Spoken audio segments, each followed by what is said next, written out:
આશા રાખી કે બધા મિત્રો મસ્ત અને મજામાં છે। તો બધા મિત્રોનું સ્વાગત છે આજના આપણા નવા વ્લોગની અંદર મિત્રો। તો બધા મિત્રોને સૌથી પહેલાં જય માતાજી અને હર હર મહાદેવ। આજથી કેમ કે શ્રાવણ માસનો કેમ કે પ્રારંભ થયો તો બધાને હર હર મહાદેવ। તો આજનો વિડીયો છે એના ઉપર તમને ખ્યાલ તો આવી જ ગઈ છે થંબનેલ ઉપરથી। તો જરૂર વિડીયોમાં બિના રહેજો અને નવા મિત્રો આવ્યા તો ચેનલને પણ સબસ્ક્રાઈબ કરી નાખજો। તો ચાલો આગળ વિડીયોની શરૂઆત કરીએ અને આપણે તમને બતાવી અત્યારે શું કામકાજ ચાલુ છે।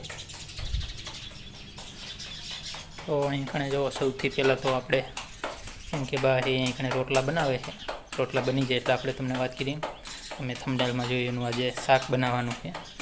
સૌથી પહેલાં અહીં કણે બને છે બાજરાના રોટલા।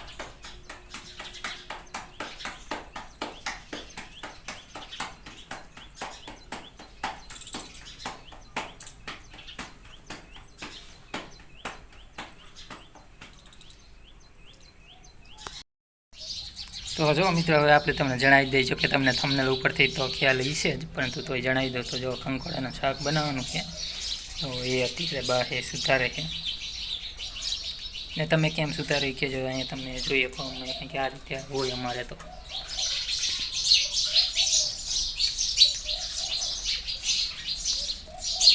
જે સુધારી લે પછી આગળની પ્રોસેસ એ આપણે તમને બતાવી ને કયા કયા મસાલા એડ કરવાના છે એ પણ જણાવીશ।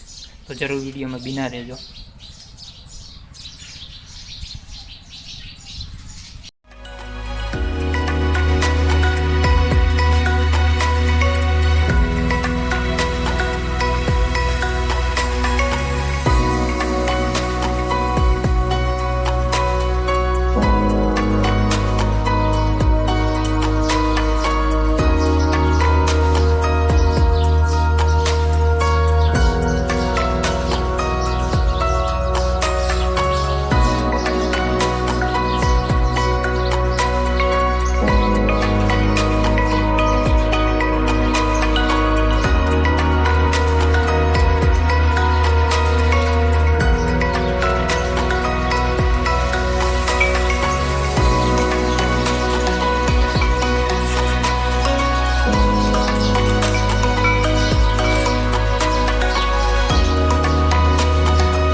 તો મિત્રો અહીંયા તમને બતાવી દઉં તો જો હવે શાક બનાવવાની ફૂલ તૈયારી ચાલુ થઈ ગઈ છે। જેમાં સૌ પ્રથમ કામ આવે તો એ છે કંકોડા ધોવાનું। કોઈ પણ શાકભાજી હોય ધોવું જરૂરી છે। તો આ બાજુ પહેલાં બા છે અત્યારે ધોવે છે આપણે જે સુધાઈ રહ્યા કંકોડા, ને આ બાજુ જો સામે છે મસાલા જે એડ કરવાના છે। એટલે કે તમને બતાવું ને તો જો મીઠો લીમડો છે, આદુ છે પેસ્ટ કરેલું એટલે કે, ને આ બાજુ છે લસણ અને લીલા મરચાંનો પેસ્ટ। તો આટલી વસ્તુ આપણે એડ કરશું અત્યારે।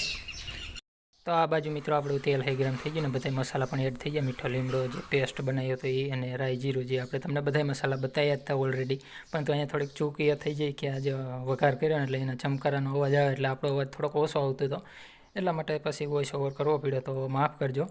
તો જો આ રીતે કેમ કે બધી કમ્પ્લીટ થઈ ગઈ ને હવે આને આપણે આ રીતે એકદમ મિક્સ કરી અને તેલમાં જ પાકવા દઈશું થોડી વાર, અને પછી એમાં આપણે જે મરચું એ એડ કરવાનું છે, પાણી થોડા પ્રમાણમાં એડ કરશું। તો થોડી વાર આ રીતે તેલમાં જઈને આપણે સળવા દેશું। એડ કરવાની છે હળદર, પછી સરખી રીતે મિક્સ કરી દેશું। થોડુંક નિમક એટલે કે મીઠું।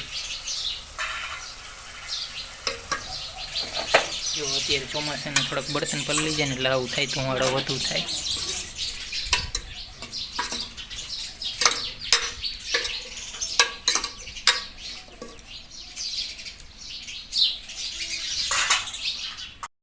તો મિત્રો અહીંયા તમે જોઈ શકો જો આપણે પાણી અને મરચું એડ કરી દીધું, જે બાકી હતું એ તેલમાં પાકી ગયું એટલે। તો પાણી છે આપણે તમને બતાવું કેટલું એડ કર્યું। તો જો આ એક વાટકી રહીને આ એક વાટકી પાણી આપણે એડ કર્યું છે, જાજુ નથી કર્યું।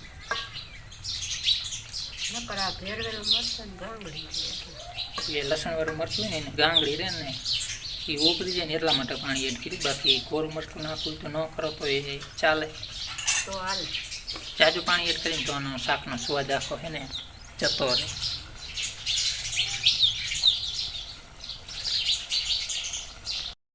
ફાઇનલી મિત્રો આપણું શાક એ બનીને થઈ ગયું કમ્પ્લીટ, તમે જોઈએ કહો તો ચાલો જમવું હોય તો આવી જાઓ. જુઓ એકદમ જે પાણી આપણે એડ કર્યું હતું એ બધું કહે કે પરફેક્ટ રીતે બધું બારી દીધું છે, એટલે હવે જમવું હોય આવી જાવ, આપણે પણ જમી લઈ.